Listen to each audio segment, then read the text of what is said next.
Mimi namshukuru sana Mheshimiwa Rais kwa juhudi yake hasa ya Stiegler's Gorge, mahala ambapo tutazalisha umeme mwingi kuliko tuliowahi kuzalisha hapo zamani.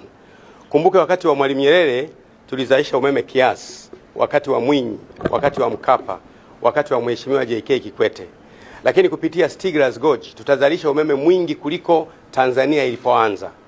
Kama unavyojua, watu wengi wa magharibi wanasema eneo hilo ni kwa ajili ya mazingira na mambo mengine, lakini ukweli wenyewe ni siasa tu za kimataifa. Kwa mfano, ukiangalia miaka iliyopita kulikuwa na mkataba kule Japan ambao unaitwa Kyoto Agreement, ambao watu wa dunia walikubaliana kupunguza hewa ya ukaa, wapunguze viwanda ili kupunguza hewa ya ukaa, na Marekani ikakataa kusaini huo mkataba kwa sababu ikipunguza viwanda itaua nchi yake. Marekani ilikataa ni kusaini Kyoto Agreement kule Japan.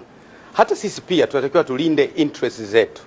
Mtu hawezi kutuambia sisi tuache kushughulikia Stiegler's Gorge kwa sababu ya interests za watu wa magharibi. Kwa hiyo ni jambo zuri sana ambalo Mheshimiwa Rais amefanya, tuwe na umeme wa kutosha, tuendeshe reli zetu, na hii ni zuri sana.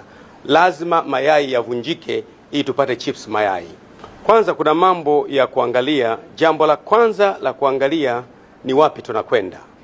Hapa tulipo hapajali sana ukilinganisha na kwetu tunakoelekea. Ninyi wenyewe mnajua kwamba kumebadilika serikalini, kuna discipline. Mtu akikuahidi mahali atakupa kwa wakati. Kuna hofu ya watu wanafanya kazi kwa discipline. Kwa hiyo tunakokwenda ni pazuri kuliko tuliko leo. Kuna matumaini kwamba tutafanya vizuri zaidi na serikali itafanya vizuri zaidi kuliko kule tulikotokea. Ujumbe wangu kwa Watanzania kwamba mwendo huu ni mchaka, si mwendo wa wazembe.